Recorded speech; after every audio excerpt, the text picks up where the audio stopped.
제3장 충효의 도리 1. 생명까지 아끼지 않는 진정한 충효. 신랑을 위하여 자기의 목숨을 바치면 열려라 합니다.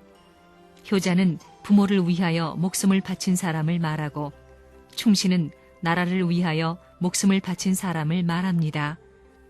그러나 하늘의 기준은 영원한 생명을 걸어놓고 충성하고 효도하는 것입니다. 이 고기 덩어리는 죽는 겁니다. 영원한 생명을 걸어놓고 그것을 몽땅 아버지 것으로, 신랑 것으로, 부모 것으로 드릴 수 있는 자리에서만 천적인 연료의 기준이 성립됩니다. 내 생명이 움직이고 느끼는 전체를 다 기울여야 된다는 것입니다. 그렇기 때문에 성경에도 마음을 다하고 뜻을 다하고 성품을 다하라고 하였습니다. 그러면 다하는 기준은 무엇이냐? 세계의 어떤 충신보다도 어떤 효자 효녀보다도 어떤 연료보다도 더 나아야 됩니다. 그렇지 않으면 하나님의 위신이 서지 않는다는 것입니다. 이제까지 사탄 세계에도 충신 연료가 그렇게 많았는데 그 사탄 세계의 충신 연료의 기준과 같은 기준을 세운 사람을 하늘이 충신 연료로 세우면 하나님의 위신이 서지 않는다는 겁니다. 효자는 과거로부터 현재까지 시대마다 있을 것입니다. 그 중에서 1등 효자를 뽑는다면 어떤 사람을 1등 효자, 효자의 표본으로 뽑을 것이냐? 늙어서 효자 노릇을 하다 죽는 것보다도 젊어서 늙은 사람 이상 효자 노릇을 했다면 그 사람이 더 귀한 것입니다. 효자도 천태만상입니다. 가난한 사람, 부유한 사람, 막일하는 사람, 빌어먹는 사람, 별의별 계급이 있지만 효자는 다 있습니다. 살아있는 사람은 참된 효자가 못 됩니다. 생명을 아직까지 남기고 있는 사람은 효자 축에 들어갈 수 없습니다. 효도하기 위해서 수많은 사람들이 죽었는데 죽지 않은 사람이 효자 표창을 받았다가는 효도하기 위해서 죽은 사람들한테 참소받는 것입니다. 죽은 사람 가운데에서도 효도하기 위해 길을 가다 죽은 사람도 있을 것입니다. 어머니 아버지가 병이 났기 때문에 약을 구하러 가다가 죽은 효자도 있을 것입니다. 약을 구하러 가는 데는 자기 돈을 가지고 구하러 가는 사람도 있을 것이고 빚을 얻어가지고 구하러 가는 사람도 있을 것입니다. 어려우면 어려울수록 그 가치가 커지는 것입니다. 충신도 죽기 전에는 충신이 못 되는 것입니다. 마찬가지 이치입니다. 효자가 되려면 어떤 자리에 서야 되느냐? 죽음길, 제일 순한 길을 책임질 수 있는 자리에 서야 됩니다. 효자로서 갈 길은 무엇이냐? 형제를 나 사랑하는 이상 사랑하고 네가 나를 위해서 있듯이 형제를 위해서 있어달라고 하는 것이 효자가 가야 할 길입니다. 이렇게 부모는 부모의 뜻을 얘기할 것입니다. 효자 중에 진짜 효자는 어떤 사람이냐? 부모를 위해 일생 전부를 희생하고 7, 80세 고령이 되도록 효성을 다한 사람과 젊은 청춘으로서 부모를 위해서 생명을 바친 효자가 있다고 할 때 누가 더 효자라고 할 수 있느냐? 아무리 7, 80이 되도록 효자의 노릇을 했다 하더라도 청춘 시대에 부모를 위해 생명을 바친 효자에게는 못 당하는 것입니다. 그러기에 충신은 죽은 후에 생명을 바친 후에 결정되는 것입니다. 진정한 효자도 생명이 엇바뀌는 자리에서 결정되는 것을 우리는 역사시대에서 많이 보아서 알고 있습니다. 충신의 이름을 갖고 나서는 사람도 하늘을 위해서 살아야 충신이란 칭호를 하늘로부터 받는 것입니다. 효자의 길도 역시 마찬가지인 것입니다. 그러니 얼마나 귀중하고 소중한 것이냐는 것입니다. 내가 먹는 것도 그것을 위해 먹고 내가 보는 것도 그것을 위해 보고 내가 말하는 것도 그것을 위해 말하고 내가 행동하는 것도 그 목적을 위해서 행동해야 합니다. 비록 그것이 슬픔과 눈물의 길일지라도 천상의 주인 되시는 하나님이 가야 할 그 길을 대신 맡아가지고 가야 하기 때문에 효자의 도리와 충신의 도리를 해야 할 책임이 있다는 것을 우리는 알아야 하겠습니다. 하나님의 눈물의 길을 가로막고서 나는 땅에 쓰러지는 한이 있더라도 또다시 그 길을 가야 되는 것입니다. 거기에서 충효의 도리를 다 해야 하는 것입니다.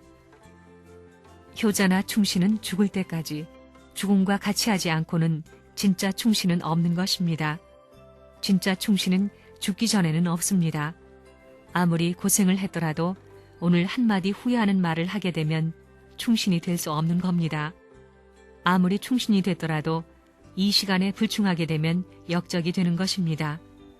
죽음의 고개를 넘어갈 때까지 충효의 도리를 하고 가야만 충효를 다한 사람이다 할 수 있는 것입니다.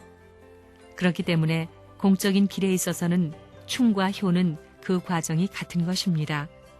나라를 위해서 생명을 바친 사람을 애국자라 하는 것이고 부모를 위해서 생명을 바친 아들을 효자라고 하는 것입니다.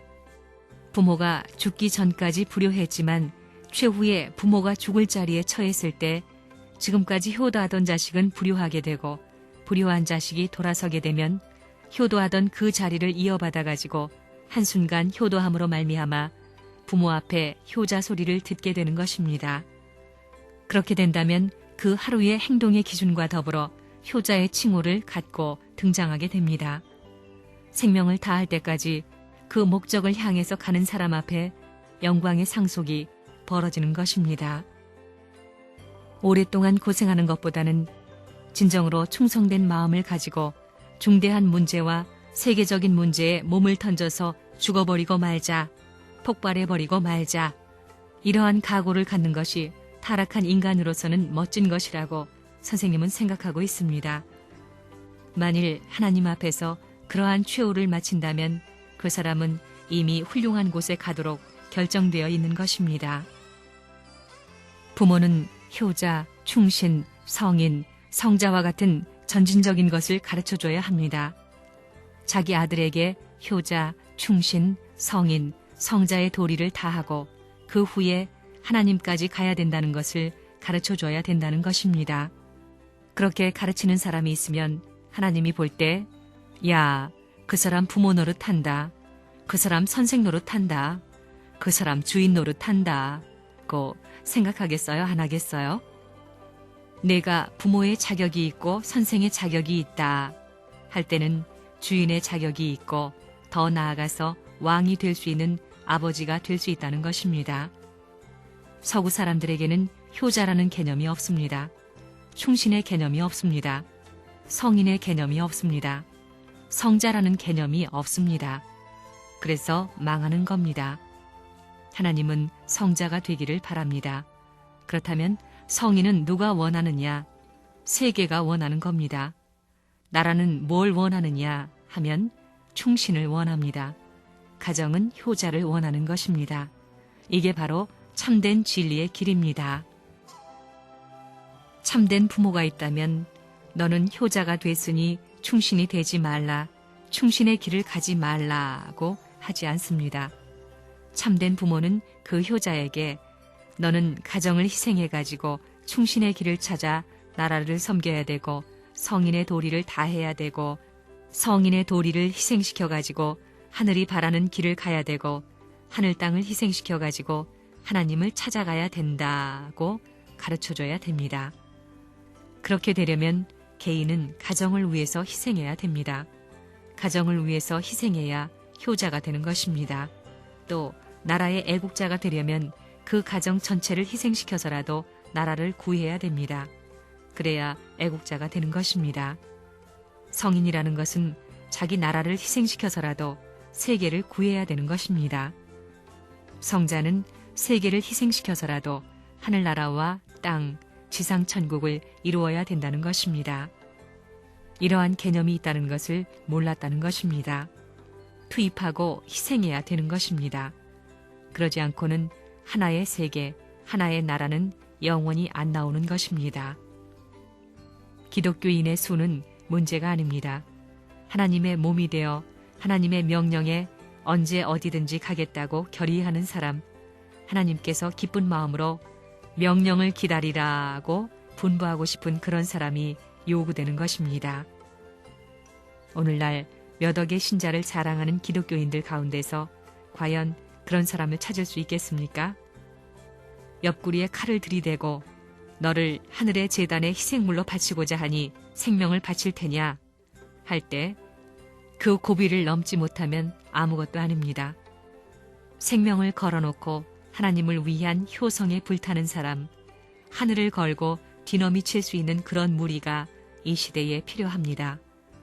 이런 무리가 끝날 하늘의 혁명군이라고 나는 생각하고 있습니다. 온 세계 인류 앞에 그러한 책임을 다할 수 있는 철두철미한 사상과 일치하는 개인, 가정, 민족, 국가가 어디에 있느냐고 하나님은 찾으실 것입니다. 하나님께서는 일찍이 그러한 개인을 찾아오셨습니다. 그러한 개인은 하나님의 심정을 위로해드리고 하나님 앞에 충성의 도리를 다하고 효성을 다해야 합니다. 하늘 땅의 모든 사정을 풀어 헤쳐야 합니다. 그리하여 하나님께서 이 시대 앞에 책임을 질 수 있는 자가 너로다. 너를 바라보니 내일을 소망할 수 있고 너를 바라보니 오늘의 싸움을 승리로 이끌어갈 수 있겠구나 하실 수 있는 한 개인이 되어야 합니다. 이러한 개인이 절대 필요하다는 것입니다. 그러한 개인을 하나님께서 붙드시고 너는 뼈 중에 뼈요 살 중에 살이요 심정 중에 심정이로다 할 수 있어야 합니다. 아무리 역사상 선조가 많고 시대적으로 인류가 많다 할지라도 심정을 중심 삼고 너는 역사에 있어서 전무후무한 최고의 조상의 자리에 있다 할 수 있는 분이 이 지상에 나타나지 않는 한 인류 조상의 타락으로 인한 슬픔의 역사는 청산될 수 없는 것이며 그 속에 태어난 우리들은 또다시 어떤 부모를 모시지 않으면 안 된다는 것입니다. 세계를 위한 하나님의 뜻은 남아져야 하고 세계를 사랑하는 하나님의 사랑은 남아져야 합니다. 그러므로 여러분은 죽더라도 그것들을 남겨줘야 됩니다. 그것을 남기기 위해서 자기 생애를 희생하는 사람은 효자가 되는 것이요 충신이 되는 것을 여러분이 알아야 되겠습니다. 하루 효자, 하루 충신은 필요 없습니다. 하루 효자는 아무리 악한 강도라도 될 수 있는 것이요 하루 충신 역시 누구든지 될 수 있는 것입니다. 당장 회개하면 될 수 있는 겁니다. 하나님은 태어날 때부터 효자 충신으로 태어나서 효자와 충신으로 살다가 효자와 충신으로서 죽을 수 있는 사람을 원하시는 것입니다. 여러분과 선생님을 비교하게 되면 선생님이 여러분보다 하나님 앞에 더 효자일 것입니다. 왜냐하면 지금까지 생애를 바쳐 이런 일을 해왔기 때문입니다. 그렇지만 내가 효자의 도리를 다했다고는 꿈에도 생각하지 않습니다. 가면 갈수록 부족함을 느낍니다. 효자의 도리, 충신의 도리를 다했다고 생각하는 사람은 거기에서 효자나 충신으로 끝입니다.